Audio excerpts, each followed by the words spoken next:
France Maghreb 2. Bonjour à tous, bienvenue, ravi de vous retrouver sur France Maghreb 2. J'espère que vous avez passé un bon week-end. C'est reparti pour une nouvelle semaine jusque 18h en ce lundi. Sur France Maghreb 2, bien sûr, votre rendez-vous de fin d'après-midi. Tous les jours, sachez-le, France Maghreb 2, le grand forum, avec vous, chers amis auditrices, auditeurs, et comme chaque lundi désormais, l'entretien du LGF. Cette semaine, notre invité sera Monsieur Ahmet Ograt, qui est le président du CFCM, le Conseil français du culte musulman, à partir de 17h. Il fera face à vos questions, évidemment, que vous pourrez lui poser en nous appelant 01 40 33 9000, mais aussi, si vous le souhaitez, laissant vos messages aussi sur le mobile répondeur 06 18 21 56 41. La question du jour, justement, en rapport avec le CFCM. C'est un sujet d'ailleurs dont on parle beaucoup, avec ce rapport de Hakim El Karoui de l'Institut Montaigne qui est sorti. Un rapport qui va être remis au président de la République, Emmanuel Macron. On y reviendra bien sûr, puisque ce rapport a le mérite en tout cas d'exister, et il pose des questions, si tant est qu'on soit d'accord ou pas avec, mais en tout cas il a le mérite de poser ces questions. On y reviendra avec Monsieur Ahmet Ograt, et puis vous, chers amis auditeurs. Il y aura aussi la Minute Libertad tout à l'heure, un peu avant 17h, pour vous permettre de vous exprimer, un coup de gueule, un coup de cœur, un avis tranché, pourquoi pas, en tout cas une réaction. En tout genre, vous pourrez bien sûr participer à ces différentes Minutes Libertad au 01 40 33 9000, et si participer aussi en nous laissant un message sur le mobile répondeur, n'oubliez pas, celui-ci il peut être intéressant à utiliser, 06 18 21 56 41 24 heures sur 24. Merci d'être avec nous en direct sur votre radio France Maghreb 2. Dans un peu plus d'une demi-heure maintenant, notre invité dans le cadre de l'entretien du LGF, comme tous les lundis, sera Monsieur Ahmet Ograt, qui est le président du CFCM. Vous savez qu'on est en plein cœur en ce moment des assises territoriales de l'Islam de France et de ce que souhaite faire avec peut-être en collaboration avec différentes instances le président Macron sur la réorganisation du culte musulman. Beaucoup d'infos circulent dans ce sens, et le rapport sorti donc et qui est consultable d'ailleurs et qui va être remis au président Macron, c'est signé l'Institut Montaigne de Hakim El Karoui. Et la question que l'on vous pose aujourd'hui à propos du CFCM: pensez-vous que le CFCM doit accepter l'intervention de l'État dans l'organisation en tout cas du culte de l'islam, ou alors doit-il, en parlant du CFCM, s'auto-organiser? Eh bien, vous êtes quelques-uns à répondre.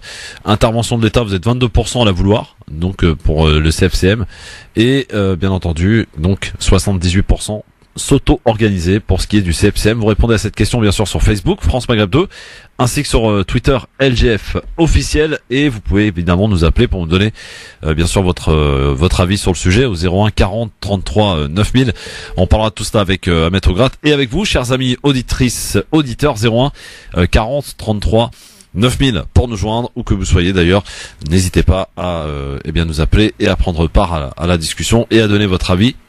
Le CFCM est-il encore d'ailleurs représentatif pour ce qui est de l'État? On peut se poser évidemment la question: est-ce qu'il y a une volonté peut-être de l'isoler? Alors dans le rapport d'El Karoui par exemple, le CFCM n'est pas amené à disparaître, mais c'est beaucoup plus fort finalement, puisque on invite à créer une autre instance. Donc peut-être le CFCM de manière naturelle bien pourrait s'autodétruire finalement, si on en croit en tout cas ce rapport. En tout cas, on ne sait toujours pas qu'est-ce que la volonté donc du président de la République, qui devra trancher. C'est à l'automne, donc bientôt, où il devrait faire des annonces dans ce sens. Vous nous appelez bien sûr pour nous donner votre avis sur le sujet. 01 40 33 9000. On peut très nettement se poser la question finalement: est-ce que c'est à l'État d'organiser tout cela? Voilà, on nous rabâche souvent la laïcité. Est-ce que c'est à l'État de se mêler de l'organisation de l'Islam de France? Vous nous appelez bien sûr pour nous dire 01 40 33 9000, et vous continuez évidemment de répondre à la question du jour sur Facebook France Maghreb 2, ainsi que sur Twitter. Donc Ahmet Ograt dans une petite demi-heure maintenant sur France Maghreb 2, et puis bien entendu vos appels donc au 01 40 33 9000. Vous pourrez bien sûr l'interroger tout à l'heure. On prendra vos questions et il fera face donc aux questions des auditrices et auditeurs de France Maghreb 2, comme le veut la tradition dans cet entretien du LGF tous les lundis désormais 17h, un invité qui est dans l'actualité bien sûr et qui viendra répondre aux questions et faire face aux questions des auditrices et des auditeurs. Alors je sais pas si vous avez suivi un petit peu cet épisode de Jean-Luc Mélenchon, là on revient à la politique intérieure. Ce week-end, vous savez que vendredi le président Macron était à Marseille. Et au même moment, Jean-Luc Mélenchon d'ailleurs organisait une manifestation à Marseille contre la venue de Emmanuel Macron et de Merkel sur le Vieux-Port, qui a pas réuni grand monde, il faut le dire honnêtement.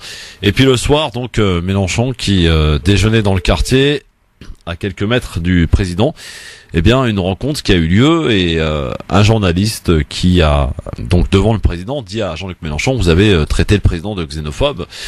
Et Mélenchon a dit absolument pas du tout, etc., etc. Et donc la polémique a enflé, est montée tout au long du week-end jusqu'à ce que le président Jean-Luc Mélenchon, le leader de la France Insoumise, s'est expliqué en disant que c'est ce même journaliste qui l'avait questionné, lui avait dit que le président Macron avait dit de Mélenchon qu'il était xénophobe, et ce sur quoi donc Mélenchon a répondu: ce n'est pas moi le xénophobe, le plus grand xénophobe c'est le président de la République avec sa loi asile et migration, etc., etc.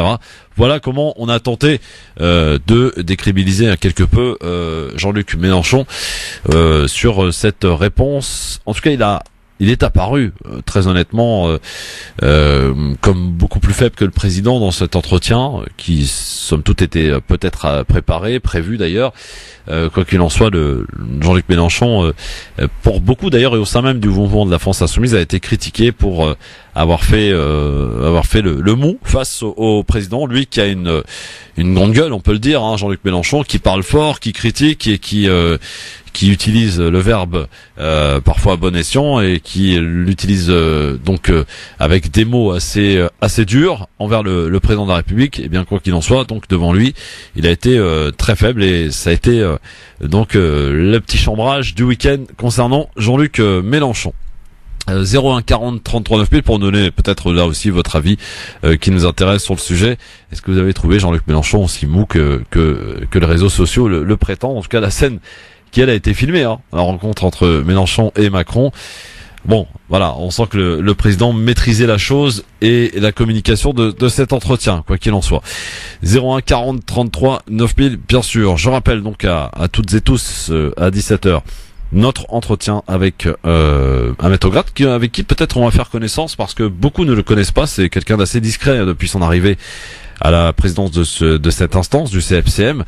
Il entendait, je crois, proposer des choses, une réforme qui était nécessaire selon lui de cette instance du CFCM. On verra en quoi cela consiste.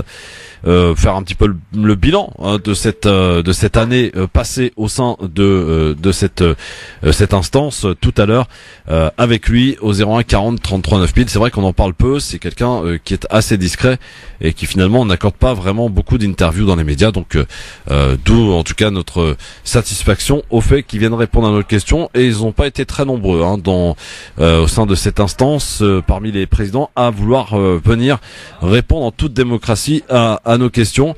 Donc saluons au moins le geste de Ahmed Ograt et Monsieur Moussaoui aussi qui avait fait aussi le jeu donc de vouloir répondre à nos questions. 17h, c'est dans une petite demi-heure maintenant sur France Maghreb 2. Nous accueillons, si vous le voulez bien, avec grand plaisir, comme la plupart des lundis. Le lundi, c'est Zawani. Voilà. Bonjour cher Christophe, bonjour chers auditeurs et auditrices. J'ai vu que tu as passé ta nuit à lire le rapport El Karoui. Alors, j'ai pas passé ma nuit à le lire, j'ai consulté en diagonale hier soir et consulté. Tu fais ce que tu veux de tes nuits en même temps. En même temps, oui. Et on a passé un petit peu plus de temps, notamment avec Monsieur Mamie et toute l'équipe, à essayer de décortiquer certains passages. Après, c'est un rapport qui fait 617 pages, donc vous imaginez bien qu'en une nuit, on n'a pas forcément le temps de s'y plonger. Mais c'est en cours, et puis on espère que, notamment Monsieur Mamie, en fin de semaine, nous fera un compte rendu détaillé, et moi je vous offre mon avis tranché dès que tu le permets, Christophe, sur ce thème. Oui, bah on va le faire avant l'arrivée donc de notre invité tout à l'heure. Très bien. Ahmed Ograt, je le rappelle, et bien sûr la possibilité pour vous de l'interpeller, je le rappelle, tout à l'heure. Peut-être le écouter, répondre à quelques-unes de nos questions, et puis après les auditrices et auditeurs évidemment pourront lui poser des questions, l'interpeller directement sur France Maghreb 2. C'est une première d'inviter quelqu'un le président, en tout cas un des présidents du CFCM. On a eu, c'est ce que je disais avant que tu arrives, que il y a que 2 présidents avec lui qui ont joué le jeu, Monsieur Moussaoui et donc Monsieur Ograt qui accepte de répondre à nos questions. En tout cas, j'ai plein de questions. Oui, absolument. En tout cas, pensez-vous que le CFCM doit accepter, c'est la question du jour. Le CFCM doit-il accepter l'intervention de l'État pour l'organisation de l'islam, ou plutôt s'auto-organiser? C'est la question que l'on vous pose, et pour l'instant, donc je rappelle, vous êtes 21% à l'intervention de l'État, et donc tout le reste, à savoir 89% pour qu'il s'auto-organise, 79% pardon, pour qu'il s'auto-organise lui-même. Voilà, qui peut-être donnera du grain à moudre pour le président actuel du CFCM, Monsieur Ograt. Tout à l'heure sur Facebook, France Maghreb 2 pour voter. Sur Twitter, LGF officiel, idem pour voter. Vous n'hésitez pas, bien sûr, à participer, à nous donner votre avis. Est-ce que le CFCM doit accepter, Anan, l'intervention de l'État dans cette organisation de l'islam de France, qui peine certes à s'organiser? C'est une question un petit peu spéciale qu'on a validée avec toute l'équipe, je le précise quand même, dans le sens où le CFCM à la base c'est une organisation qui a été, qui est née d'une volonté de l'État. Donc en réalité la vraie question c'est est-ce que le CFCM doit sortir de l'emprise de l'État ou ne doit plus être sous tutelle de l'État? Est-ce qu'il doit être totalement autonome et indépendant? Donc je pense que c'est dans ce sens-là qu'ont répondu les différents votants en votant oui. Oui. Et pour ma part, oui. Pour ta part, oui. Il faut absolument qu'ils sortent pas de cette emprise. Le mot est pas juste, quoique, mais en tout cas, il faut qu'ils accèdent à une autonomie réelle, qu'ils aient leurs propres moyens financiers, qu'ils aient qu'ils payent d'eux-mêmes leurs propres locaux. Mais tout ça, ça fait partie des questions justement que je souhaite poser au nouveau président du CFCM, car en réalité, on a très peu d'informations, même pas un site internet. En tout cas, aux dernières nouvelles, il n'y a pas de site internet, donc difficile de comprendre. J'ai vu un site internet mais qui n'a pas été réactualisé. Qui n'a pas été réactualisé. Ouais, voilà, c'est des dernières infos qui datent de très longtemps, donc visiblement il y a peut-être du boulot à faire aussi. À un moment il n'y avait plus de site, Christophe. Ah bon, d'accord. Oui. Bon, à vérifier en tout cas. Laïla est avec nous. Bonsoir Laïla. Bonsoir. Bonsoir Laïla, vous nous appelez d'où? Alors je vous appelle de Marseille. De Marseille. Bonsoir Laïla et bienvenue, ma chère Laïla, on vous écoute. Eh bien en fait, je vois qu'il y a beaucoup de combats entre l'État et question de l'islam. Ouais. Et une question de l'islam, le CFCM, il est là depuis très longtemps. Oui. Il a fait du bon travail pour ceux et celles qui sont posés sur la religion, qui sont penchés, ils répondent à nos questions. Le problème aujourd'hui, j'ai l'impression que, en fait, il y a tout qui se mélange. Les gens mélangent tout. C'est-à-dire Laïla, un exemple, dites-nous. Aujourd'hui, les gens essayent de rentrer dans l'islam en parlant d'islam, en parlant des polémiques qui peuvent se poser dans l'islam. Oui. Et le problème, c'est qu'ils connaissent même pas l'islam. Effectivement, oui. Il y a une intrusion effectivement sur les questions musulmanes et d'organisation, alors qu'en réalité, effectivement, il y a une méconnaissance totale du tissu français musulman, et que aujourd'hui, en tout cas, nous, ce qu'on met en avant pour certains d'entre nous, c'est que en réalité, l'État ou qui que ce soit d'autre n'a pas à s'ingérer dans les affaires des musulmans. C'est aux musulmans de les traiter par eux-mêmes, de trouver leurs solutions. Donc on a eu entre autres, chère madame, il y a quelques mois, la consultation des musulmans qui là est une initiative complètement autonome et indépendante. On pourra lui parler d'ailleurs de oui, tout à fait. Consultation, comment il la voit. Oui, tout à fait. Donc c'est vers ce type d'initiative qu'on doit aller, et certainement pas vers une intrusion de l'État dans nos affaires religieuses qui sont personnelles.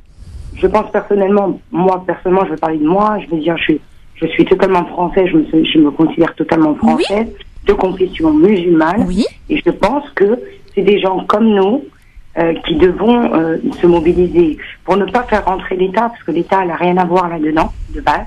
Oui, tout à fait. Oui, mais Leïla, moi je veux faire un petit peu l'avocat du diable, si vous permettez. Il semblerait quand même qu'il y ait une certaine difficulté à mettre les gens d'accord sur le sujet et que chacun y va de sa petite influence et peut-être qu'il serait temps d'en finir avec cet islam des consulats là, avec cette ingérence des pays étrangers, parce que ça c'est bel et bien vrai. Après, oui, allez-y Samira.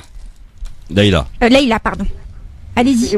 Mais c'est vrai que je demande plus aux Français, vraiment aux Français de confession musulmane, que c'est à eux de se mobiliser, parce que je pense qu'on a une connaissance de l'islam, je parle pour moi personnellement, une connaissance de l'islam concentrée sur les études concernant l'islam et ma religion que j'ai choisie, même si mes parents l'étaient déjà musulmans, j'ai choisi ma foi et ma religion. Je pense que moi je fais appel aux musulmans de France, les Français de confession musulmane, tous d'origine totalement différente, parce que faut savoir que les musulmans, on est de confession, on est d'origine totalement différente. Il y a des Français de souche, il y a des Indiens, il y a des Chinois, il y a des qu'on côtoie et qui sont de très très bons musulmans. Je fais référence aussi aux Comoriens, nos frères et sœurs comoriens, qui ont une très bonne pratique de la religion musulmane, qui est basée sur le respect, la politesse. Mais après, j'en viens quand même aux parents musulmans qui n'ont pas éduqué et qui n'ont aucune connaissance de l'islam et qui se permettent d'éduquer leurs enfants sans connaissance de l'islam. Parce que quand on parle avec des jeunes, comme c'est mon cas, quand je fais certains quartiers que je vois qu'il n'y a aucune connaissance et pourtant ils parlent au nom de Dieu, ça c'est grave. Après, effectivement, sans qu'on reproche forcément à nos parents de nous donner une mauvaise éducation de l'islam, moi j'ai plus l'impression, et c'est ça en partie qui est pointé du doigt dans ce rapport, parce qu'il y a quand même des choses concrètes et cohérentes dans ce rapport qui a été édité par l'Institut... il fait le buzz, oui. Qui a été édité par l'Institut Montaigne. C'est qu'aujourd'hui, l'apprentissage de l'islam, en réalité, il s'est étendu aux réseaux sociaux, donc à des vidéos YouTube qui sont plutôt d'influence wahhabite. Aujourd'hui, moi, je suis d'origine marocaine et à la rigueur, peu importe. Mes parents, la seule chose qu'ils m'ont appris, c'est le respect, qu'effectivement, on était musulmans. On avait certains rites comme, on a toujours certains rites comme le Ramadan, les prières et autre chose, mais en réalité, j'ai pas l'impression que ce soit nos parents qui influencent tant que ça cette jeune génération. Cette jeune génération, elle profite de l'influence culturelle. Voilà, donc il y a beaucoup de culture aussi dans ce qui est mis en place aujourd'hui, et elle va s'informer sur les réseaux sociaux, entre autres. Donc remettre la faute un peu sur les parents, je trouve ça un petit peu difficile. Non, c'est pas qu'il y a que des parents. Oui. Je peux garantir quelque chose, c'est quand on entend des parents qui parlent pour eux, ils ont aucune conscience de ce qu'ils disent à leurs enfants. Oui. Et ça, c'est grave. Moi, je vous parle de Marseille parce que je suis sur Marseille. Oui.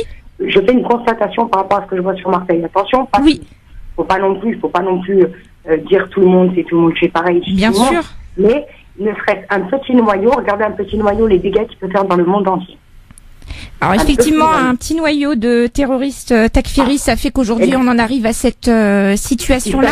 Ils salissent notre foi et notre religion. Après, je dis pas, parce qu'on est en France, je dis pas que l'État, je pense qu'elle doit peut-être donner un peu plus de liberté à certaines personnes qui doivent être suivies par rapport à des doubles agréments au niveau de l'État pour être bien sûr que ce soit des gens qui sont sains, qui sont crédibles, clairs et nets dans leur tête, dans leur emploi, dans leur boulot, dans leur vie au quotidien depuis ces nombreuses années, depuis la naissance, et qui fassent des enquêtes et que des gens comme ça, qui sont vraiment des gens respectueux, je pense que l'État doit aider, mettre en place pour aider dans certaines régions, dans certaines villes où il y a beaucoup en masse des origines étrangères, comme ils nous ont situés dans des quartiers. Oui. Ils sont concentrés dans des quartiers, qui mettent des personnes, parce que dans chaque ville de France, on va pas dire qu'ils sont tous incultes, c'est pas vrai. Il y a des gens super bien. Bien sûr. On prend par exemple nos mosquées qui ont été faites par nos parents, entre guillemets, avec le grand respect qu'ils nous ont bien appris. Et comme vous dites, le problème, c'est les entrées étrangères. Les entrées étrangères, ça en France, c'est ce qui a tout tué. Merci beaucoup en tout cas Leïla pour votre avis. Merci Leïla pour votre avis. Je respecte cet avis, il m'a l'air assez raisonnable. Juste peut-être, on a peut-être tendance à trop grossir en réalité l'influence des pays étrangers, ce qu'on appelle cet islam consulaire ou cette politique consulaire. Alors elle est existante évidemment. Alors qu'en réalité, quand on regarde dans les chiffres des constructions des mosquées notamment, ils sont, le financement des pays étrangers en réalité est très peu présent. Aujourd'hui, nos mosquées, que ce soit à Marseille, à Paris ou par ailleurs, ils sont financés quand même en majeure partie. Alors je me souviens plus du chiffre exact, mais en tout cas à plus de 80% par les fidèles eux-mêmes. Donc il y a une intrusion des pays étrangers sur l'islam, c'est une réalité, mais veillons quand même à ne pas trop grossir ce phénomène-là. Aujourd'hui, le problème, il est pas là. Aujourd'hui, le problème, il est d'une partie, puis ça faisait un petit moment qu'on en avait parlé ensemble, notamment Christophe, que oui, sur les réseaux sociaux, on a des vidéos qui sont surprenantes, voilà, qui sont vraiment surprenantes, où on prend un hadith qui est vérifié ou pas vérifié et qu'on le jette en pâture à des jeunes qui du coup ont une vision de l'islam qui est complètement étriquée, renfermée sur soi-même, où on met effectivement en confrontation ce qui est haram et ce qui est halal, donc ce qui est licite et illicite, alors qu'il faudrait une lecture un petit peu plus, pas contemporaine, mais une lecture juste. Voilà, tout simplement. Un petit commentaire sur Facebook pour la question du jour aujourd'hui. Il nous dit comme si le CFCM était indépendant. Et comme si ces fameux conseils étaient bénéfiques pour nous. Et faites une comparaison entre les institutions musulmanes et les institutions juives et vous verrez la différence. C'est ce que nous dit donc cet internaute en commentaire de la question du jour sur le CFCM. Est-ce qu'il doit accepter l'ingérence finalement de l'État dans l'organisation de l'islam en France, ou est-ce qu'il doit gérer tout seul? Donc ce CFCM, il doit en sortir. Enfin, pour nous, il doit en sortir. Eh bien, on posera la question à notre invité, qui, je le rappelle, sera Ahmed Ograt, le président de ce CFCM. Il est présent depuis 2017. J'ai envie de vous dire qu'ils sont en passe d'être isolés, mais on en reparlera. Oui, absolument. En tout cas, si on en croit la lecture du rapport de l'Institut Montaigne, il n'entend pas, lui, faire disparaître le CFCM. Mais peut-être l'invite à le faire, bien entendu. On en reparlera avec lui dans un instant. 01 40 33 9000. À tout de suite, ma chère Hanan. Oui, à tout de suite, chers auditeurs. Avec le LGF évidemment tous les jours, sachez-le, on est là tous les jours, fidèle au poste de 16h à 18h, c'est votre rendez-vous, peut-être un des rares et uniques rendez-vous de liberté d'expression sur France Maghreb 2. Vous pouvez évidemment participer, comme vous pourrez le faire dans un instant, pour interroger notre invité qui est déjà présent dans les studios, qu'on va saluer dans quelques minutes, le président du CFCM, monsieur Ahmed Ograt, qui est avec nous aujourd'hui sur France Maghreb 2. On va parler de ce CFCM, on en parle au travers de la question du jour que je vous rappellerai évidemment tout à l'heure sur Facebook pour voter France Maghreb 2, sur Twitter LGF officiel. Mais juste avant cela, on va passer maintenant au premier avis tranché de la saison, signé Hanan Zawani. Ah, ça nous avait manqué les avis tranchés d'Hanan Zawani. Eh bien, le voici, le voilà, jingle.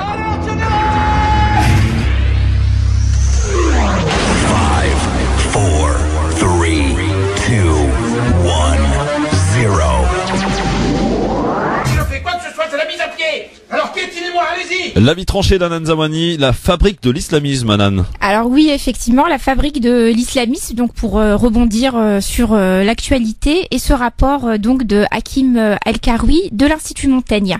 Alors non mécontent d'être un acteur proche du pouvoir, voilà que Hakim El-Karoui, l'homme qui chuchote, dit-on, à l'oreille du président Macron, tout comme il chuchotait il y a quelques années encore à l'oreille du dictateur tunisien déchu Ben Ali, dit en passant, publie un deuxième rapport avec l'Institut Montaigne, nommé cette fois-ci la fabrique de l'islam. Alors que contient exactement ce rapport, cher Christophe, chers auditeurs? Ce rapport est un travail intellectuel d'approche et de documentation décliné sous 617 pages qui décrit de manière historique les différents mouvements théologiques et ou politiques qui ont permis l'émergence de ce qui est communément appelé la montée de l'islamisme dans le monde et en France, la France étant décrit comme l'épicentre de l'Europe de ce phénomène en Europe. L'islamisme ici ayant pour définition, et je reprends les termes du rapport, une véritable idéologie très très mal connu en Occident, un récit global qui vise à donner une explication au monde, un sens à la vie, un destin collectif aux musulmans. Il pense par lui-même avec ses propres concepts, sa grille d'analyse et sa vision du monde. La grille d'analyse étant minimisée à ce qui est halal et haram, licite et illicite. Rien de neuf donc sous les chaumières des émissaires de la République en marche du réchauffé. Les musulmans qualifiés par la novlangue de modérés, ceux de la majorité silencieuse, semblent en danger imminent. Entendez par musulmans modérés 70% des musulmans de France contre les 28% de musulmans classés comme sécessionnistes et autoritaires selon l'enquête publiée en 2016 par l'Institut Montaigne. Il y a donc péril en la demeure France. Vous imaginez bien que 5 à 6 millions de musulmans français, cela fait peur.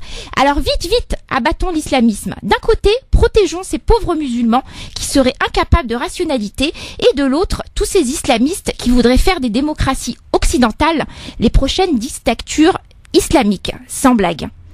Que dire de l'amalgame qui est fait entre militants antiracistes et islamistes? En effet, parmi le flot d'informations, on retrouve jeté en peinture à toute la fachosphère, suite à une étude de l'islamisme sur les réseaux sociaux, des noms comme Marwan Mohamed, Siem Asbag, Faiza Ben Mohamed. Quel est donc leur mal commun à ces trois-là, pour ne citer que avoir tweeté sur l'affaire Tariq Ramadan et l'affaire Ménel. J'insiste sur le « et ». Et oui, chers auditeurs et amis Facebook et Twitter, si d'aventure vous avez tweeté sur l'affaire Tariq Ramadan et l'affaire Ménel, vous êtes dans la cible à abattre. Alors, notre ultime point commun à tous, je vous le donne dans le mille, la victimisation. Bon sang de bonsoir, entre Marwan et Siem, qui culmine à 45 000 followers contre 70 millions de Français, précisons-le, le danger est effectivement important. N'allons surtout pas réveiller la population française sur les discriminations factuelles. Oui, factuelles, nous n'inventons rien, et les amalgames que nous subissons. Victimisation, vous avez dit, non, nous sommes comme beaucoup de nos compatriotes français, dans la résistance de vos idées. Pas la résistance aux valeurs françaises, mais bien à cette volonté de faire de nous des suppôts de la République, des bini-oui-oui, des héritiers démocrates à l'esprit toujours colonisé. Car leur objectif, comme l'a martelé ce matin Monsieur Barbier sur BFM TV, c'est d'abord la République, après les religions. Comme si la République niait la religion et ne lui a pas donné un cadre clair à travers la loi de 1905. Pour le reste, il faut renvoyer M. Barbier et ses frères d'idéologie islamophobe à la lecture des interventions du député Aristide Briand lors de la discussion de la loi sur la séparation de l'Église et de l'État, en espérant qu'un trait de lumière surgisse à leurs yeux pour leur révéler leurs excès et incompréhension de la notion de la laïcité française, comme l'expliquait M. Bobero. Alors non merci, pas pour moi. Si comme tout un chacun nous continuons à prôner le triptyque républicain, liberté, égalité, fraternité, je rejette en partie cette propagande qui, par des procédés répugnants, distille au sein de la nation que nous sommes le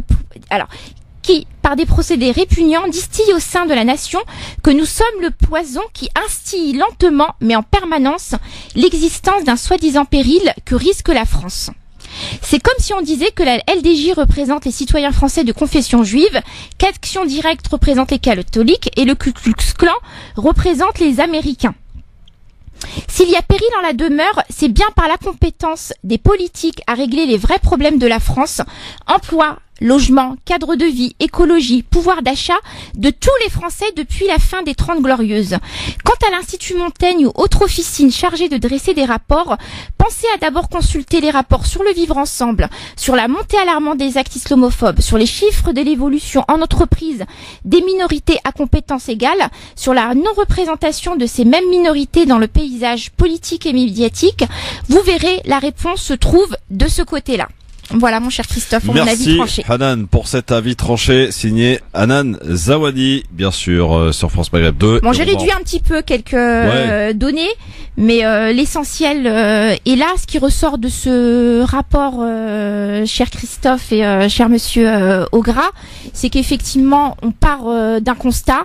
Donc ce rapport, comment est-ce qu'il a été fait? On a pris 200 livres et on en a fait en réalité un résumé. Et en sous-bassement, on a des idées qui sont juste répugnantes, où on vient jeter en pâture des militants antiracistes, où en réalité on dit d'eux que ce sont des islamistes. C'est tout simplement Enfin, c'est inacceptable. C'est parti pour l'entretien du LGF. Je vous propose d'accueillir sur France Maghreb 2 notre invité. Il est président un président tout frais, puisqu'il a été nommé en 2017 président du CFCM, qui est le Conseil français du culte musulman. Il s'appelle Monsieur Ahmed Ogra. Bonsoir Monsieur Ogra. Bonjour, salam alaikum. Bienvenue sur France Maghreb 2. Alors on vous connaît assez peu, Monsieur Ogra. Vous n'êtes pas quelqu'un qui répondait. Alors je sais pas d'ailleurs si c'est parce que vous ne voulez pas trop vous exposer ou si parce que les médias ont décidé d'isoler d'ores et déjà le CFCM. Quoi qu'il en soit, on vous voit pas beaucoup. Vous êtes président, donc je le disais, du CFCM depuis 2017. Vous êtes un fils d'ouvrier, vous êtes arrivé très jeune en France, à l'âge de 3 ans. Et puis vous êtes devenu ensuite ingénieur. Vous avez travaillé notamment chez Veolia. Et puis en 2013, vous devenez président du comité de coordination des musulmans turcs de France, car oui, vous êtes turc, Monsieur Ogra. Et vous êtes également un des fondateurs de la section française de l'Union démocrate turque et européen. Exact. Tout à fait exact. Donc j'ai travaillé chez Valeo, pas chez Veolia. Ah Valeo, d'accord. C'est pas la même chose, effectivement. C'est pas la même entreprise. C'est pas le même secteur d'activité. Oui, absolument, oui. Donc aujourd'hui, donc vous êtes, c'est en cette qualité qu'on vous a invité. On vous en remercie en tout cas d'être venu ici à notre micro, faire face aux questions des auditrices et auditeurs qui en ont certainement beaucoup à vous poser. Monsieur Ogra, en tout cas, j'avais cru comprendre que vous aviez, vous savez, on était à peu près au mois d'avril dernier, vous aussi proposez une réforme de ce Conseil français du culte musulman. Qu'est-ce qui va vraiment plus dans ce Conseil pour que vous appeliez à ce qu'il se réforme, Monsieur Ogra? Non, tout à fait non. Il faut se remettre dans l'histoire l'agenda du CFCM. Aujourd'hui, donc il y a eu créé en 2003, rappelons-le. 2003, donc les dernières élections se sont passées en 2013. Qui a permis d'avoir un CFCM, une présidence collégiale élue sur 6 ans, divisée en 3 sous-mandats. Donc 2 ans, 2013-2015, assuré par le recteur de la Grande Mosquée de Paris, le recteur d'Ali Boubacar, et 2 ans par le président du RMF, donc du Rassemblement des musulmans de France, par Anwar Kabibesh, de 2015 à 2007, et de 2017 à 2019, donc présidé par Ahmed Ogra, président du CCMTF. Donc mon mandat et le mandat des 3 personnes s'arrêtent en fait le 30 juin 2019. Donc dedans. C'est court. C'est court, c'est 6 ans et donc divisé en 3, donc pour moi c'est 2 ans qui me concernent et qui concerne le dernier mandat, donc qui prépare les futures élections du CFCM. Donc quand on parle je dirais du CFCM et des élections, forcément on doit parler des réformes comme si les musulmans du matin au soir ils devaient se réformer tous les jours et pas les autres. Oui, alors justement, vous avez appelé vous à réformer cette instance quand même, parce que vous êtes arrivé là, enfin, vous n'êtes pas arrivé, vous n'avez pas découvert le CFCM, puisque vous travaillez quand même en étroite collaboration depuis un petit moment, mais qu'est-ce qui va vraiment pas et comment vous expliquez justement ce désamour de la communauté musulmane envers le CFCM? Tout simplement, c'est que je dirais, le CFCM n'a pas eu l'opportunité et la possibilité et peut-être l'intérêt d'être proche de la communauté au niveau national, mais elle l'est au niveau régional, départemental. Aujourd'hui, les CFCM sont proches des associations, sont proches des musulmans, mais pas le CFCM. Le CFCM était plus proche des pouvoirs publics, des institutions, mais aujourd'hui, ça ne suffit pas. Pendant cette période où nous vivions une période post-attentat, donc il faut se mettre dans ce contexte. Aujourd'hui, la population française attend un message fort de notre part, un message fort, une réalité, et être présent sur les défis nationaux communs à tous. Alors pour vous, c'est quoi ces défis? Le défi, c'est d'être présent et de se montrer, et de ne pas être une majorité silencieuse, d'être une majorité qui s'exprime quand besoin. Pas plus, pas moins. Et être une majorité, je dirais, décomplexée. Décomplexée, oui. Ne pas répondre à tous les missiles que nous envoie. Ouais. Et bien sûr, certains nous représentent, doivent répondre, mais pas tous. Aujourd'hui, par exemple, quand la gestion de la crise de l'affaire Hakim Al-Karoui, Sovat, pour nous c'est pas une surprise, on connaît le monsieur, vous l'avez décrit, vous avez lu son CV prestigieux, ses services qu'il a rendus à certains pays dictateurs. Donc, mais aujourd'hui, le plus important pour nous, c'est quoi? C'est aujourd'hui, c'est le dernier jour de l'an 1439. Oui. Demain, c'est le premier jour de l'an 1440. Ça nous rappelle l'histoire de notre religion, l'islam, du départ du prophète de la Mecque Médine. Donc c'est à nous de créer les événements, c'est à nous de, je dirais, de s'approprier, je dirais, de notre agenda et de nos priorités, de ne pas répondre à toutes les accusations et toutes les idioties du monde. Alors, Par contre, on doit quand même faire un minimum de réponses. Mais la majorité du temps, la gestion de notre temps, elle doit être pour notre communauté, pour notre nation, la France, pour notre pays, patrie, la France. Alors aujourd'hui, ce dont on se rend compte, c'est que le CFCM, en réalité, comme vous l'avez précisé, il est pas très connu. On estime qu'il est connu par 30% des musulmans, ce qui est déjà pas mal. Il est connu par nous, chroniqueurs à la radio. Moi qui essayais de chercher des informations sur votre fonctionnement, quels étaient vos objectifs, donc votre plan d'action sur 1 année, 2 années, 3 ans, même à horizon 10 ans, on trouve absolument pas de réponse. Même pas un site internet qui nous permettrait de savoir quelles sont les actions que vous mettez en place. Oui. Donc ma question, c'est savoir comment vous êtes organisé, combien de personnes constituent le CFCM, est-ce que vous avez des équipes dédiées à telle ou telle action, est-ce qu'en termes de financement, vous êtes auto-financé ou est-ce que c'est l'État qui vous finance votre local, etc., etc. C'est en connaître un petit peu plus sur qui vous êtes et la place des femmes au sein du CFCM également. Ça fait beaucoup de questions à la fois, Ahmed. Oh, c'est... Non, mais on a le temps et je vous remercie de nous donner ce temps et ce précieux dans cette prestigieuse antenne. Aujourd'hui, le financement du CFCM, il est très transparent. Il y a 3 grandes fédérations qui jouent le jeu, donc la fédération de la Grande Mosquée de Paris, le RMF et le CCMTF, qui font un minimum de dons de 10 000 euros par an. Ça fait donc on a un budget modeste de 30 000 euros. D'accord, 30 000 euros par an. Donc c'est très modeste. On est en dessous de notre besoin, de nos réalités. Vous avez déjà fait appel aux dons des fidèles ? Je vais venir dans les perspectives de ce côté-là, mais c'est au jour d'aujourd'hui ce qu'on est. Le fonctionnement, donc c'est une présidence collégiale, collégiale et une présidence tournante, comme j'ai dit tout à l'heure. Aujourd'hui, le CFM, vous savez, on l'a tellement divisé à la création en 2002 en disant les Algériens, les Turcs, les Marocains. Et maintenant on dit les islamistes, les musulmans, les modérés. Vous voyez, on est toujours dans la même démarche de diviser pour mieux régner. Mm-hmm. Donc c'est pour ça qu'il faut gérer aussi la même crise qu'on n'a pas pu gérer en 2002-2005 dans ces guerres soi-disant intestinales entre fédérations, mais qui est pas vrai. On entend parler, mais qui n'était pas une réalité. Voilà, qui n'était pas une réalité, parce ils avaient tous tellement de choses à faire dans leur propre fédération qu'ils n'avaient pas le temps de se déchirer avec les autres. Mais aujourd'hui, je dirais ce ressenti, on dirait il est dans le marbre. Mais en fait, c'est pas la réalité. Oui. Aujourd'hui, pareil. Donc, on essaie de nous diviser entre les modérés, les pratiquants, les pas pratiquants, ceux qui portent le voile, qui portent pas le voile, ceux qui sont pour contre. Voilà, les jeunes générations, les anciennes générations, ceux qui sont français, ceux qui ont des relations avec leur pays, ceux qui ne sont pas avec des relations des pays, ils sont en train de nous diviser pour mieux régner, pour mieux gérer leur quotidien. Là déjà dans le rapport de El Karoui, quand il crée un distinguo entre les musulmans silencieux et les radicaux. Je reproche à notre ami, même si l'on critique, il a quand même un prénom musulman par respect de son prénom et de son père. Purée, fait ça une semaine plus tard. C'est le début d'un nouvel an. On attendait une présentation des vœux. Toi qui veux nous aider, qui veux être dans la construction, pourquoi tu ne présentes pas les vœux aux musulmans ? Pourquoi tu es là pour nous critiquer, pour nous donner une vision néfaste de notre noble religion et de notre communauté? Pourquoi tu es alarmiste?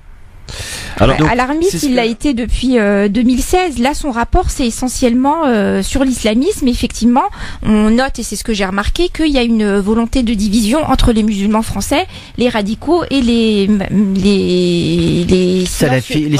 Est-ce qu'il ne pointe pas là un problème, monsieur Ograt? Est-ce qu'il pointe un problème?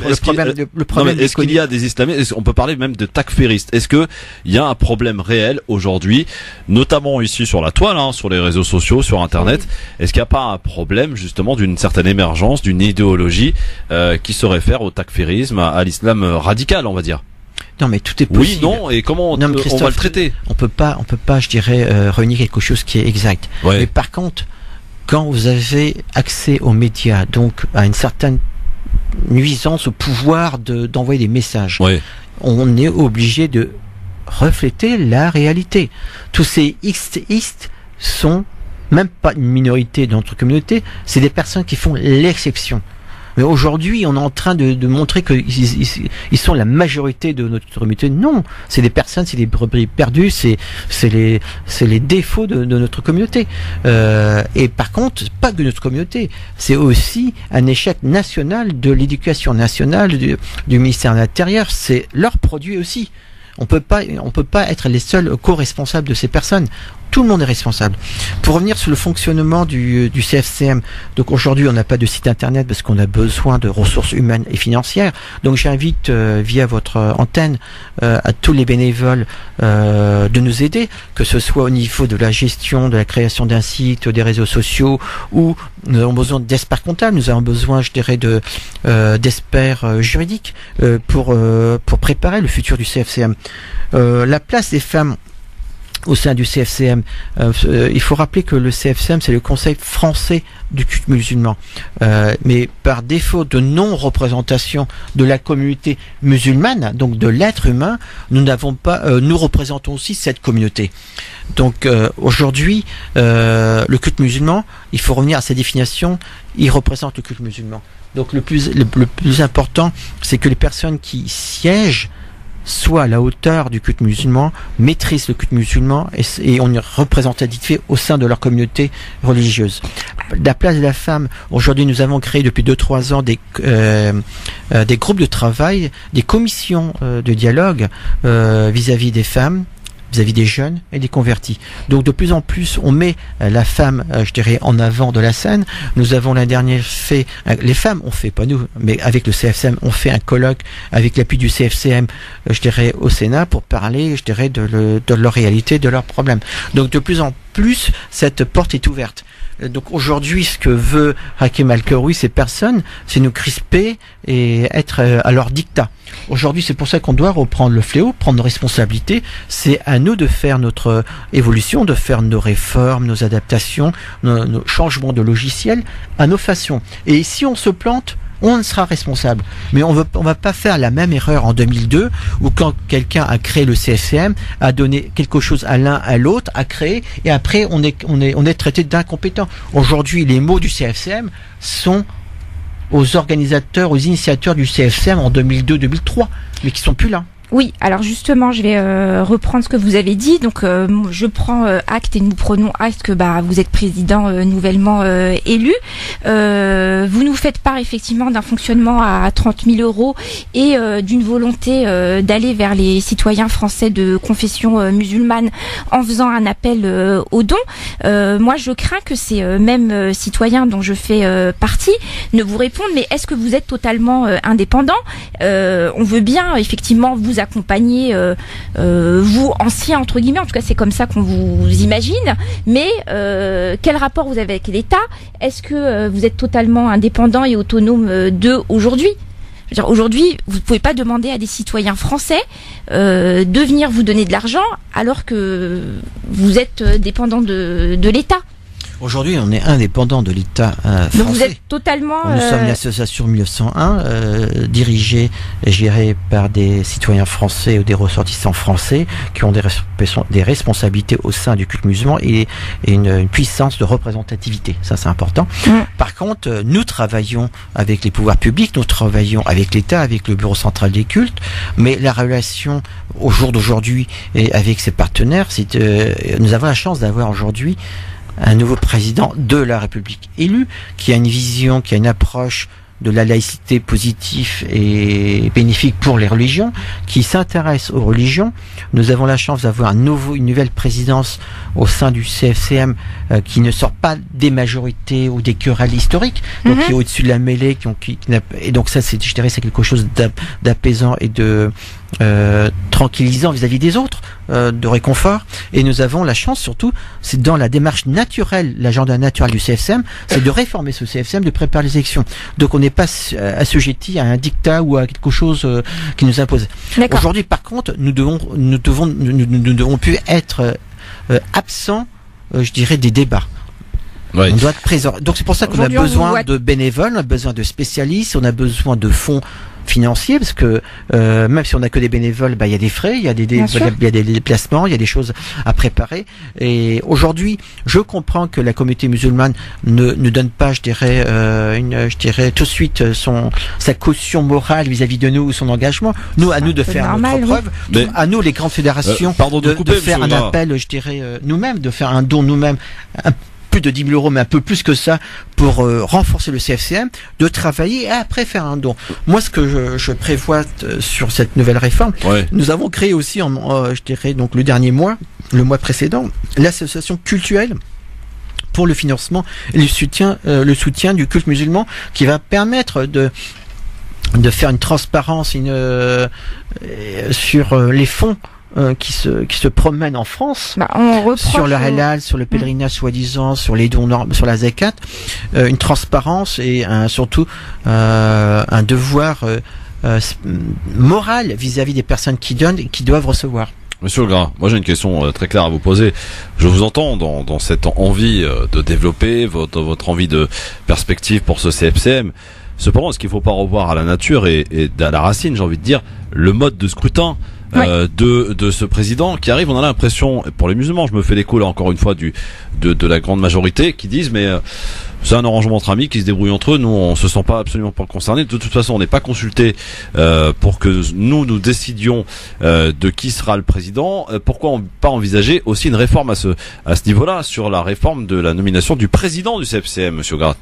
Oui, donc Est-ce qu'on peut juste repréciser aux auditeurs, si vous permettez, monsieur, comment sont élus les représentants du CFCM et notamment le président?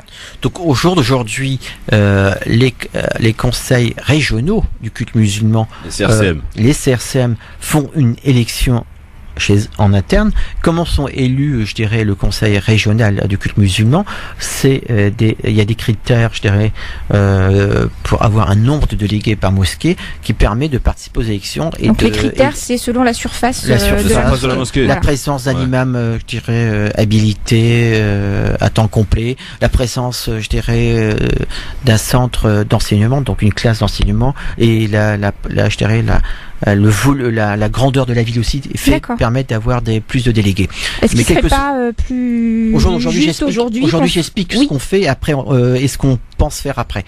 Et ça permet d'élire un CRCM et en fonction de la grandeur du CRCM, ils envoient une personne au niveau national, au niveau du CFCM. Mais aujourd'hui, vous savez très bien que il y a eu des crispations, il y a eu comme vous avez dit, on nous a tellement, je dirais, divisé en 2003, Marocains, Algériens, Turcs, fondamentalisme modéré, voilà. Donc on a mis du temps à sortir de ça. Donc on commence à réfléchir, à prendre de l'air, et là on est attaqué par d'autres accusations pour nous diviser. Donc là aujourd'hui on a la chance, on a l'opportunité, c'est que toute cette fédération se font confiance, ont compris les enjeux, les défis de notre communauté et surtout de la nation française, pour dire qu'aujourd'hui, quel que soit le mode d'élection, ce qui est important, c'est qu'il y a 3 grandes fédérations qui représentent un peu la société, et donc faisons une présence collégiale, une présence tournante pour calmer un peu les esprits. Et je pense que de ce côté-là, nous avons réussi par rapport aux défis qu'il y avait à l'époque. Il y a 2013. Mais par contre, aujourd'hui, on n'est pas en 2013, on est en 2018. Il y a une nouvelle génération. Je dis, il y a un nouveau président, c'est une nouvelle génération. Le président Macron, c'est une nouvelle génération. On n'est pas habitué à les anciens. C'est une nouvelle génération. Pareil au niveau du CFCM, pareil au niveau de la communauté musulmane. De plus en plus, des jeunes sont présents dans la pratique et dans la partie représentativité de leur religion. Et surtout, nous sommes post-attentat. Aujourd'hui, beaucoup de personnes veulent agir dans leur noble cause, et donc il faut leur donner les moyens. Alors, aujourd'hui, donc dans les perspectives, monsieur Gras, de la méthode de l'élection. Le président, c'est pas un problème. Quel que soit le président, un président faible, il est faible. S'il n'a pas les moyens financiers, s'il n'a pas je dirais un communicant, s'il n'a pas un service juridique, s'il n'a pas un service de veille, il serait faible, quel que soit le mode. Vous êtes un président faible, monsieur Gras? Nous sommes faibles aujourd'hui. Au-delà de ça, il y a aussi un problème de pouvoir relationnel, monsieur Gras. Par contre, quand je dis faible, je le dis pour pas casser le CFCM, le déconstruire. Au contraire, pour que chacun prenne ses responsabilités, sache ce qui se passe, et qu'il puisse amener son aumône, sa participation à cet édifice. Aujourd'hui, il y a une volonté, c'est donner un pouvoir au niveau départemental. Donc descendre au plus proche de la réalité, donc qui est le département. Parce qu'au niveau départemental, les relations avec les pouvoirs publics, les institutions, se font via le préfet. Donc il faut qu'on ait une institution qui nous représente au niveau local, plus qu'au niveau régional. Donc ce qu'on peut appeler le conseil départemental du culte musulman. Il faut qu'il soit fort. Ouais. Et de là, avec une représentativité à égale part des femmes et des hommes, parce qu'aujourd'hui c'est pas le cas. Non, parce que aujourd'hui, si on va dans ce sens, on aura un non-sens. Si aujourd'hui le CFCM ou le conseil régional ou départemental du culte musulman, c'est pas du culte musulman, mais des musulmans, des musulmanes, ok, il y aura une parité, c'est normal et c'est voilà. Mais par contre, au niveau du critère religieux, vous savez qu'aujourd'hui il y a plus d'hommes qui sont présents dans la partie dans la partie de la compétence religieuse que femmes. En tant qu'imam, oui. Oui, non, c'est pour ça qu'on peut pas imposer un quota. Par contre, dans les prises de décision. Par contre, dans l'aspect formation, nous, je parle pas en tant que président du CFCM, mais nous en tant que fédération du CCMTF, donc la coordination le comité de coordination des musulmans turcs de France, nous voulons une vice-présidente dans chaque département. Mais pourquoi pas une présidente? Non mais peu importe, vous dites vice-présidente, comme s'il fallait qu'on soit absolument en dessous. Non, pas du tout, parce que nous sommes dans le culte, nous sommes pas dans la société musulmane. Pour ça, il faut bien faire la distinction. Oui. Si aujourd'hui on crée un mouvement qui représente la société, là toutes les portes sont ouvertes. Non, là je parle bien de. C'est des compétences religieuses. Alors, oui, mais au-delà des compétences religieuses, il y a aussi des compétences en termes d'organisation qui sont importantes. France Maghreb 2, France Maghreb 2. Il s'appelle Ahmed Ograt, il est président du CFCM, le Conseil français du culte musulman, depuis 2017. Il est notre invité aujourd'hui. On va accueillir les questions des auditrices auditeurs, puisqu'il y a beaucoup de questions d'ores et déjà qui vous attendent, monsieur Ograt. Vraiment quelques questions assez rapidement sur la volonté du président de la République Emmanuel Macron de vouloir s'attaquer donc à l'organisation de l'islam de France. D'abord, est-ce qu'il y a un islam de France ou il y a un islam tout court, monsieur Ograt? Il y a un islam tout court. Par contre, il y a les musulmans de France. Ouais. Les musulmans qui vivent en France. D'accord. Il n'y a pas un islam de France alors? Non, on peut pas avoir un islam de France, un islam de Corse, un islam. On prend le TGV à Gare du Nord, 1h15 on est en Belgique, on est islam de Belge. D'accord. De Belgique. Donc aujourd'hui, il y a des musulmans qui vivent dans des pays différents, dans des contextes différents. L'islam est unique. Les fondamentaux sont connus par tous, y compris par les musulmans. Il faut arrêter de diviser les musulmans. Nous ne sommes pas un produit, nous ne sommes pas un consommable. Nous sommes des êtres humains.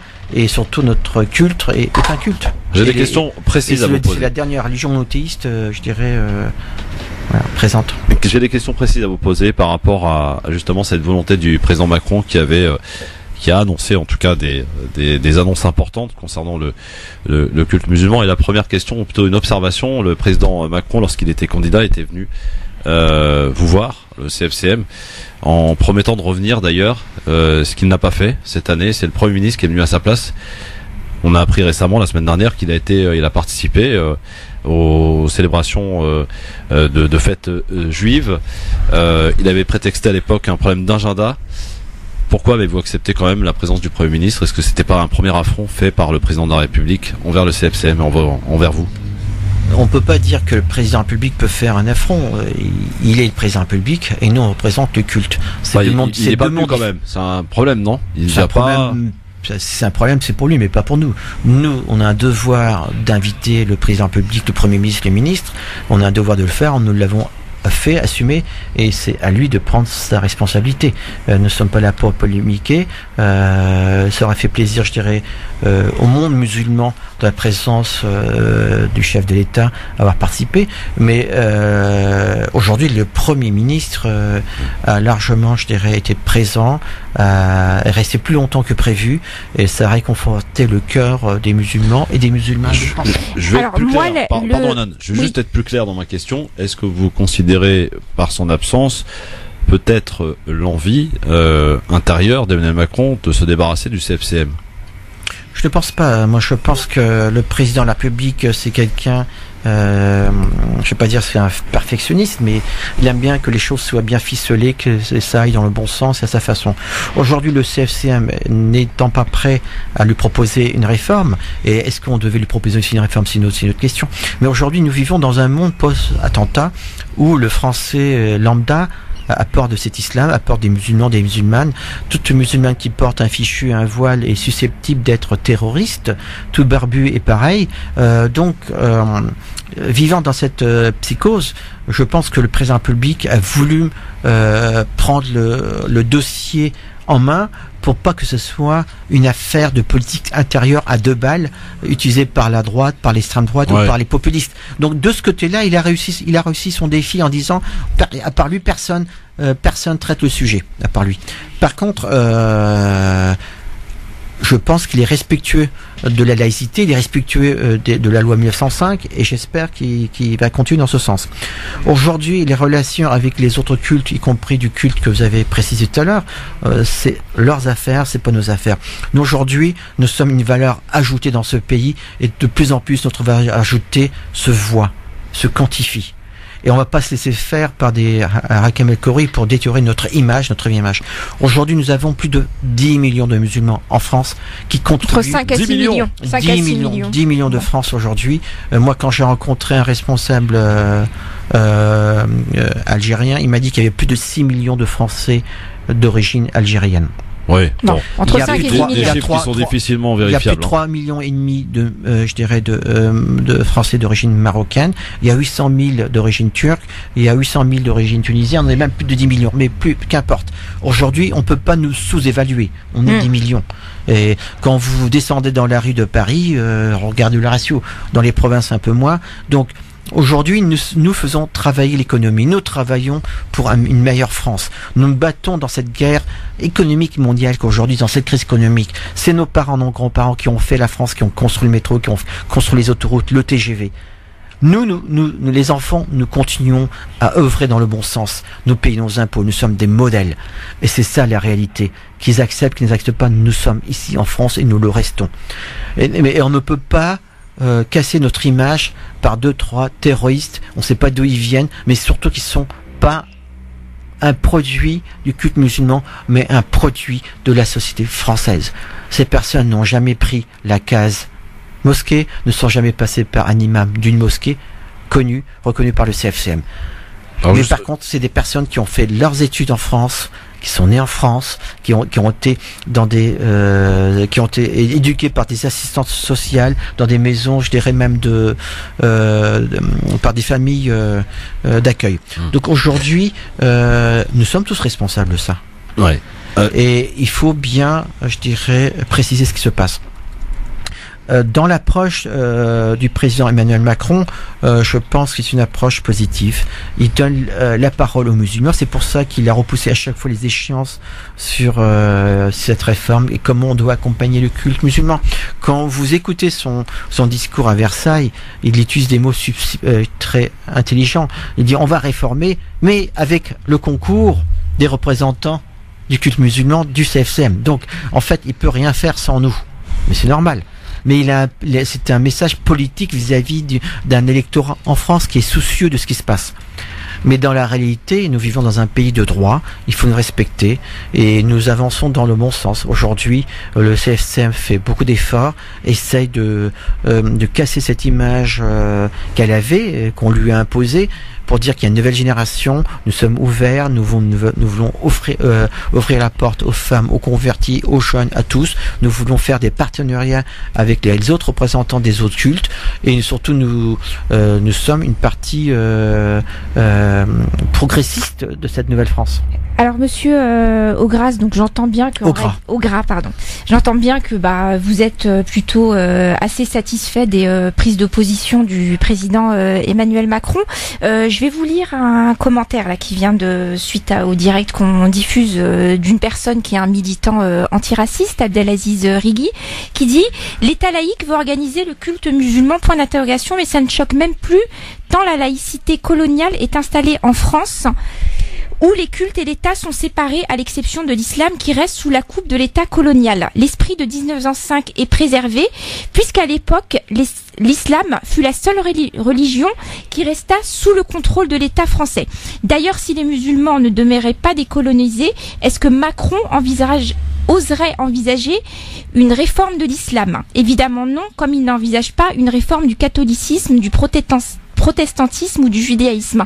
Ce commentaire, il décrit le sentiment de beaucoup de musulmans français, quand depuis quelques mois et on entend parler d'organisation de l'islam de France, les musulmans, dans leur majorité, je pense, sont absolument pas d'accord avec votre constat du président Macron. Non, mais ça c'est le côté du verre rempli de mon image. Oui. Pour l'instant, on n'a rien vu du côté néfaste ou vide du rempli. Donc pour aujourd'hui, l'instant, nous avons rien qui a été annoncé. Donc c'est juste des propos dans des périodes difficiles, peut-être à un but politique. Vous voyez, je suis très méfiant et positif. Mais par contre, aujourd'hui, donc on continue à nous utiliser, ce que vous voulez dire. On peut nous utiliser tant que nous le voulons. Le jour où on ne le voudra pas, personne ne pourra nous utiliser. Aujourd'hui, cette fabrique de l'islamisme, en fait, c'est une fabrique du colonialisme qui a été faite. C'est le colonialisme, une nouvelle version intellectuelle, fait par des think tanks, écrit par des prénoms musulmans qui savent bien, qui ont la plume, donc c'est plus raffiné. Nous ne sommes plus il y a 2 siècles. Mais aujourd'hui, chacun a sa responsabilité, chacun a son épreuve. Aujourd'hui, il faut arrêter de se victimiser, il faut arrêter de jeter la responsabilité aux autres. S'il vous plaît, victimisation, il est juste insupportable. Non, mais je peux continuer, je vous laisse le temps de parole. Non, mais c'est normal. N'utilisez pas ce terme-là, c'est juste insupportable. Non, mais aujourd'hui, le CFCM ouvre la porte à toutes les personnalités musulmanes. Investissez les CRCM, les fédérations, alors, le CFCM. Nous sommes en période. Nous avons annoncé les mois précédents d'une consultation vis-à-vis des représentants du culte musulman et une deuxième consultation vis-à-vis de la communauté musulmane. Je regrette. Moi, je suis chef d'entreprise. Je ne dis pas ce que je ne fais et vice versa. Aujourd'hui, pour faire tout ça, nous avons besoin de personnalités, de compétences professionnelles. Pour la notoriété de la consultation, mais nous avons besoin aussi de fonds. Donc, je pense que nous allons faire, une fois que le projet sera ficelé, nous allons faire un appel de dons. D'accord. Pour que puisse faire cette consultation faite par les musulmans pour les musulmans. On a eu une consultation qui a été lancée par Marwan Mohamed et son équipe. Qu'est-ce que vous en pensez? Ils n'ont pas eu besoin de fonds. Alors les compétences, ils en avaient certainement. Mais est-ce qu'il y a vraiment besoin... Aujourd'hui, nous ne sommes pas une personnalité, nous. Oui. Nous ne sommes pas un groupement de représentants des fédérations. D'accord. Nous avons des responsabilités juridiques, financiers, fiscales dans ce pays. Nous avons la gestion des mosquées. Nous avons des responsabilités et nous représentons une institution. Donc tout ce qui est fait et dit peut porter préjudice à tous nos acquis. Donc on ne peut pas se permettre de faire. Donc ce que a initié notre ami, notre frère Mohamed Marwan, c'est à son honneur s'il réussit. Et s'il ne réussit pas, c'est aussi à son honneur. Mais il n'y a pas de risque. D'accord. Aujourd'hui, nous avons un devoir. Nous représentons le culte. Donc tout ce qu'on fait doit être vérifiable et qui doit tenir la route. Monsieur Gratte, j'ai quand même des questions précises à vous poser parce que je profite de votre présence, notamment sur la formation des imams. C'est un problème qui revient régulièrement. Quel chantier est entrepris par le CFCM et qu'est-ce qu'il serait bon de faire ou ne pas faire d'ailleurs pour améliorer la formation des imams? On sait qu'il y a pas mal de choses qui ont été faites, proposées. Est-ce qu'il est normal que pendant le Ramadan on fasse appel à des imams de l'étranger pour qu'ils viennent faire des récitations? Est-ce qu'aujourd'hui on n'a pas assez d'imams? Comment les former? Comment mieux les former? Et pour que un discours, j'allais dire, unique puisse passer et que l'on n'assiste pas comme ça à des mosquées qui se retrouvent un peu isolées avec des discours un petit peu extrémistes dans certaines mosquées de France. Ça existe. Cher Christophe, par respect, quels que soient les sujets qu'on connaît, qui sont reconnus et qu'on traite depuis 13-15 ans, la formation des imams, le halal, le début, la fin du mois de Ramadan, tous ces sujets sont connus.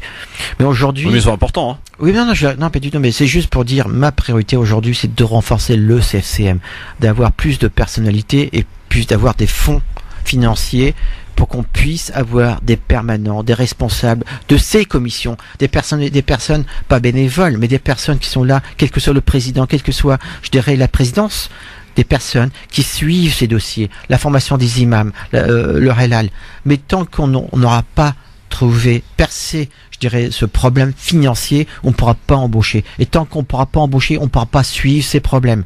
Moi, je viens à la source Donc aujourd'hui, dans la démarche de la réforme, c'est donner plus de pouvoir au niveau départemental et et un droit du département vis-à-vis de du national, et que au niveau national, qu'on puisse savoir ce qui se passe au niveau départemental. Ouais. Aujourd'hui, je suis président du CFCM, je dois savoir le nombre de mosquées exact. Je dois savoir le nom du président de chaque mosquée. Si je dois être un président du CFCM, si je suis reconnu par ma communauté, le président Macron, il me reconnaîtra ce jour-là.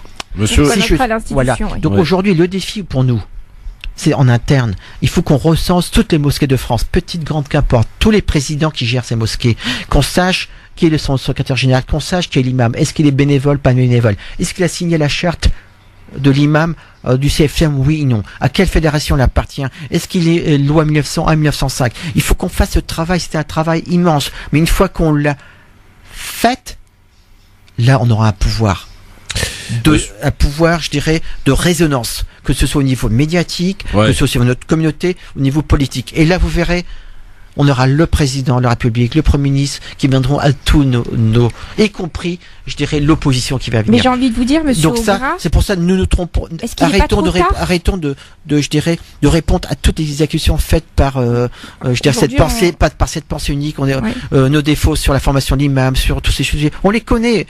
Moi, quand je parle avec des anciens du CFCM, ils me disent ces sujets, on les a déjà traités. Les assises territoriales, on a eu à peu près la même chose il y a 15 ans avant. Oui. Donc ça va changer. Ces assises territoriales qui ont lieu en ce moment. Mais par contre, ce qu'on doit attaquer, c'est le financement du CFCM et des conseils départementaux. Oui, on a bien compris que c'était votre priorité. Parce que le jour où on aura un CFCM fort et des conseils départementaux, quel que soit le président, quelles que soient les élections, qu'importe, les sujets, ils seront traités par des personnes permanents, des personnes spécialistes du sujet et qui auront la traçabilité et l'histoire de ces sujets. J'ai un sujet et un exemple concret, monsieur Augras, et je dois saluer votre pays d'origine qui est la Turquie, qui a résolu ce problème depuis bien longtemps. Concernant le premier jour du Ramadan, de l'Aïd, maintenant on fait appel à la science en Turquie, et ce depuis j'allais dire presque 30 ans. Aujourd'hui, il y a eu une tentative il y a quelques années en France pour que l'on se réfère justement à cette science, que l'on puisse connaître à l'avance les mois du Ramadan, que chacune et chacun puisse se préparer.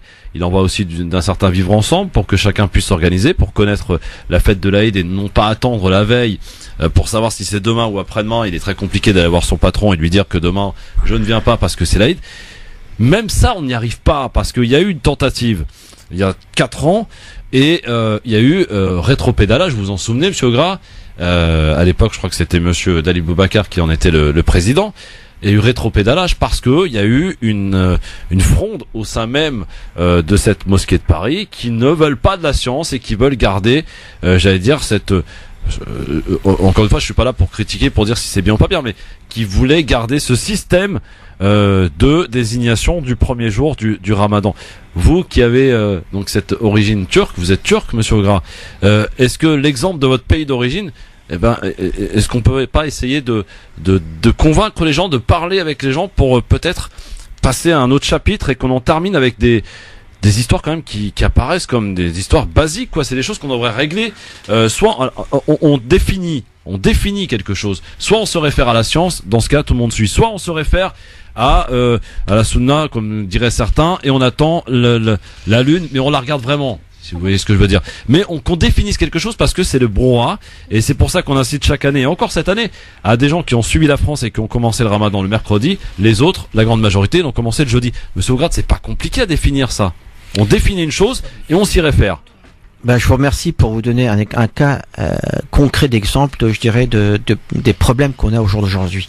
Aujourd'hui, ce qui est important, c'est notre union. Il faut qu'on passe par la case pédagogie. Aujourd'hui, quand on voit comment on a géré ce dossier à l'époque en 2012, on s'est mis tous d'accord suite à un séminaire d'avoir pris la décision, sage, à l'unanimité, le calcul scientifique. La vision, pas la vision oculaire, mais la vision scientifique. En fait, c'est absolument une vision. Oui. Et par contre, moi à l'époque, je l'avais dit, mais j'étais nouveau rentré au niveau CSM, j'ai dit, mais il faut communiquer, il faut expliquer, il faut faire un minimum de travail. Non, c'est pas un problème, on maîtrise tout. Mais on a vu qu'on maîtrise rien au niveau de la base. Et on s'est fait rattraper par 2-3 agitateurs, on ne sait pas d'où ils viennent. En tout cas, ils viennent pas de la communauté. On se demande s'ils n'ont pas été envoyés pour faire la zizanie de la communauté. Mais ça prouve qu'on doit faire de la pédagogie. Ouais. Moi, quand j'étais toujours interpellé par mon origine turque, donc je suis un franco-turc, je suis pas turc, je suis un franco-turc, en disant qu'est-ce que tu fais? Je dis moi ça fait 30-40 ans que moi j'ai pris la décision, je dirais, de la voie scientifique. Pour les appels de la prière, on fait appel à des calculs scientifiques. Ça pose aucun problème d'ailleurs pour le reste de l'année. Et voilà, pendant 40-50 ans. Et je respecte aussi l'accord fait en 1976 par tous les pays musulmans au sein de l'organisation islamique mondiale de coopération sur le choix du calcul scientifique. Exact. Donc je respecte tout ce qui a été dit et donc voilà.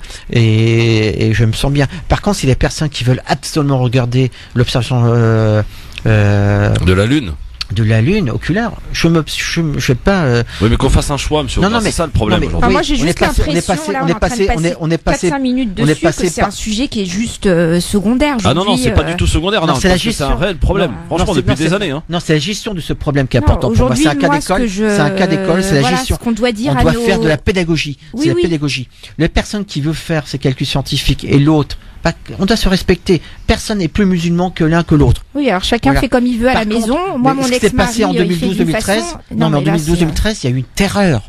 Les personnes ont terrorisé d'autres musulmans. Et suite à ça, le jour même, ils ont décidé de repousser le début du Ramadan. Suite à je dirais, cette pression. Donc aujourd'hui, nous devons, je dirais, simplifier les choses, faire de la pédagogie. Aujourd'hui, c'est notre union le plus important. C'est pas dire qu'on fait telle résolution. Si on n'arrive pas à trouver une résolution, qu'importe. Il faut qu'on soit unis. Et c'est comme ça qu'on a réussi pendant 4-5 ans. Mais aujourd'hui, nous devons préparer l'avenir. Aujourd'hui, si on fait un sondage, une enquête, écoutez, moi, tout le monde accepte le calcul scientifique. D'accord. Mais pour cela, nous devons aussi convaincre les personnes qui sont contre. Et expliquer. Et pas faire ça à la veille, 24 heures, 48 heures où tout le monde est apparemment pour Christophe, c'est un sujet important. Pour moi, c'est un sujet mineur. Aujourd'hui, moi, ce qui m'intéresse en tant que citoyenne française musulmane, c'est effectivement d'avoir une mosquée qui soit à proximité de chez moi, à 30, 40 minutes ou 5 minutes, peu importe.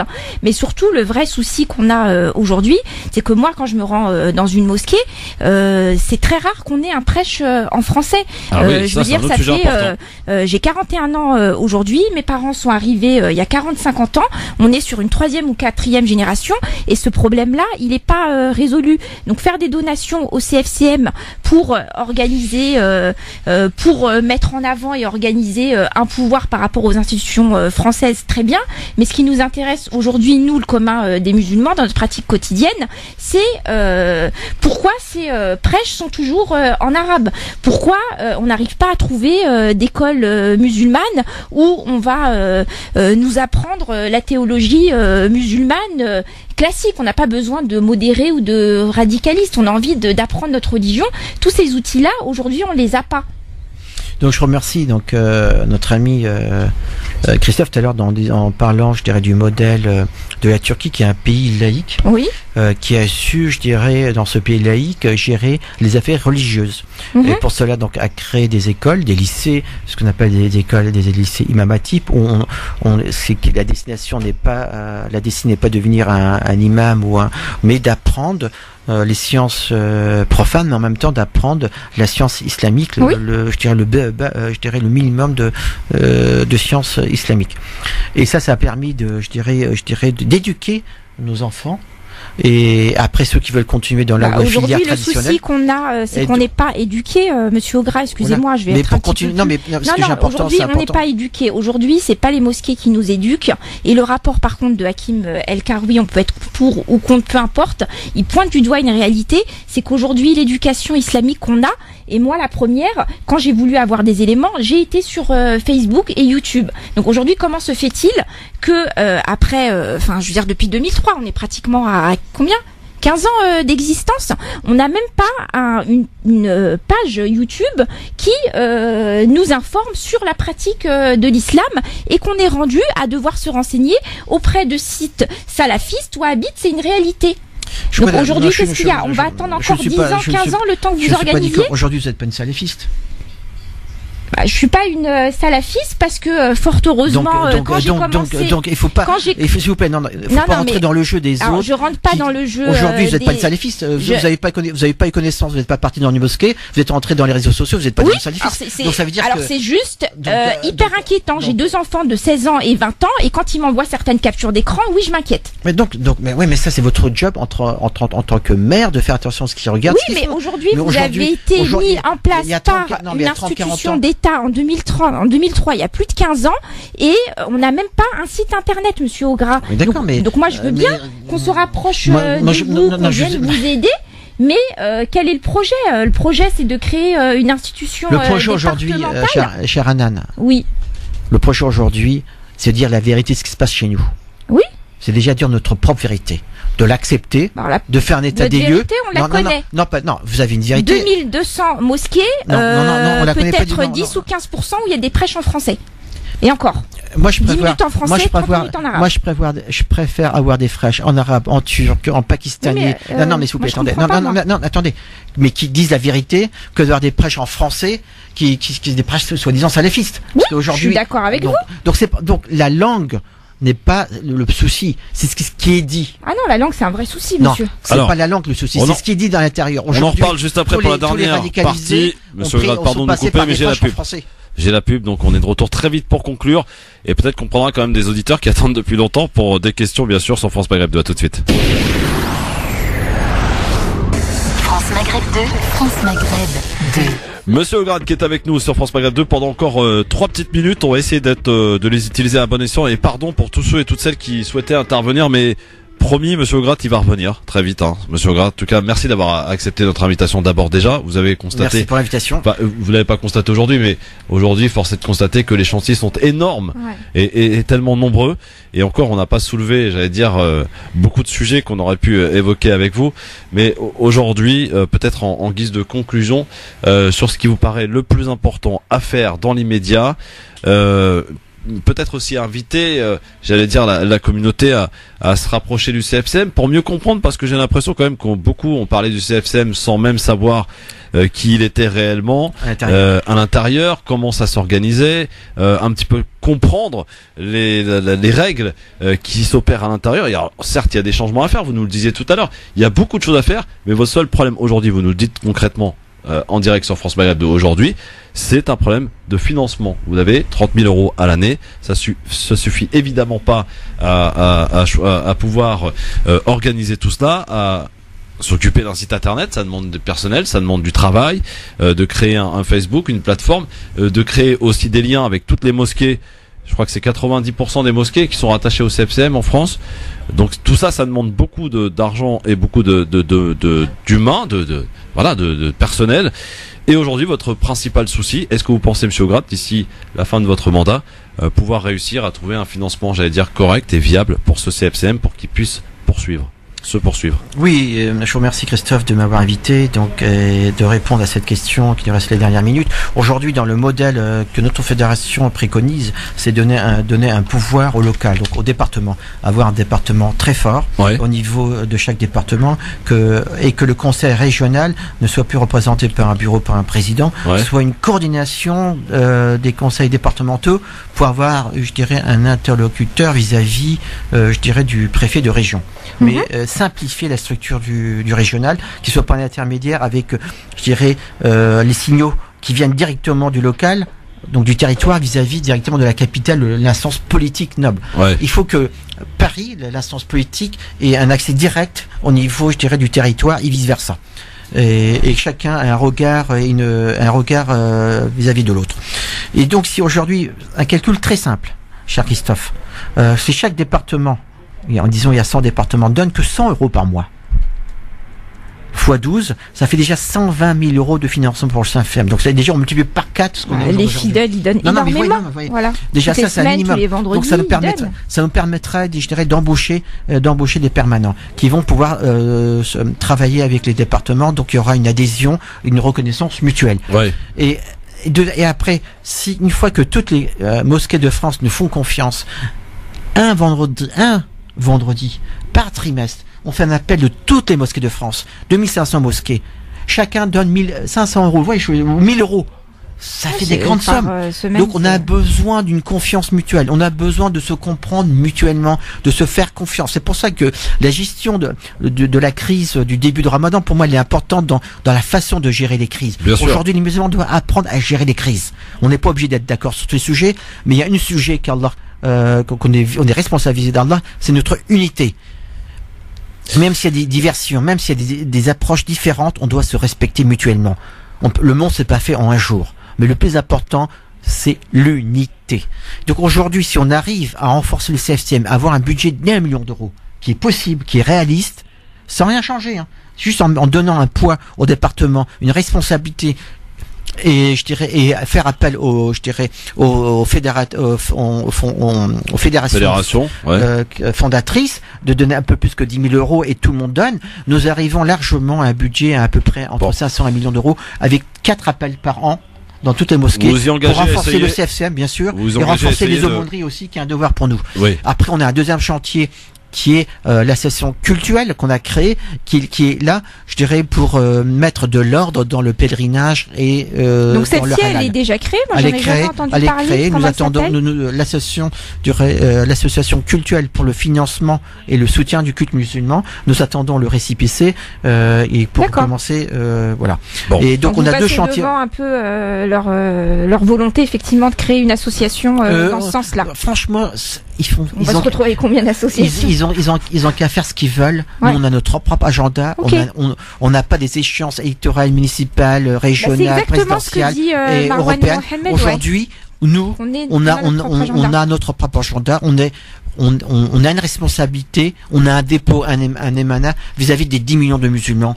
C'est eux qui doivent nous juger, c'est pas des personnes qui font des rapports. Alors pour finir, on rappelle que demain c'est le nouvel. Surtout c'est ça que je voulais profiter, Christophe, c'est profiter des dernières heures pour terminer, je dirais, cette année de 1439. Cette année égérienne. Pour demain 1440. Et surtout bien commencer l'année 1440. Bonne année demain.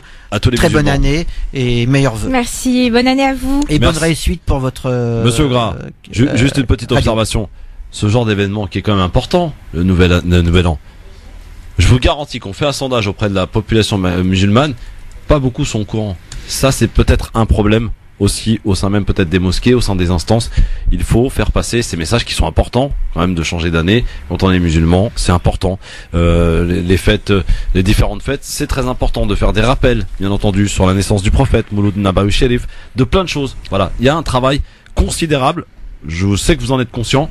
Et en tout cas, on espère que vous allez arriver au bout de ce que vous entreprenez, souhaitez en tout cas entreprendre d'ici la fin de votre mandat. Merci en tout cas d'être venu. Merci. Alors, pardon encore une fois pour tous les auditeurs qui souhaitaient intervenir, mais promis vous allez revenir très vite et promis vous allez répondre à toutes les questions des auditrices et auditeurs. J'espère en tout cas qu'au travers de votre passage, ils auront au moins. En tout cas, quand le projet sera établi, oui, on vous invite à avec revenir, grand plaisir à revenir, Monsieur Gras. Merci beaucoup d'avoir répondu à nos questions. À très vite sur France Maghreb 2 et bonne année à vous. Merci. Merci d'écouter France Maghreb 2, merci Hanan. Et rendez-vous la semaine prochaine, ma chère Hanan. Oui, à lundi prochain. Pourquoi t'es aussi perturbé que ça? Non, tout va bien? Bon. Non, j'étais contente de cette émission. Ça m'a permis effectivement de rencontrer monsieur. J'avais quelques questions, mais j'en ai encore plein, donc. Ah bah oui, mais ça. Voilà. Ça, il va falloir attendre un petit peu. Faut être patient dans la vie, c'est comme ça. Demain 16h sur France Maghreb 2. Merci d'avoir écouté France Maghreb 2 et pardon pour le retard. Dans un instant, Medjahed pour la suite des programmes. Il est 18h03. Voici Marine Garel pour l'info, le flash. Bonsoir. Bonsoir à tous. Jugé pour violence, injure à caractère racial et outrage à agent, l'ex-secrétaire secrétaire d'État Jean-Vincent Placé a été condamné à 3 mois de prison avec sursis.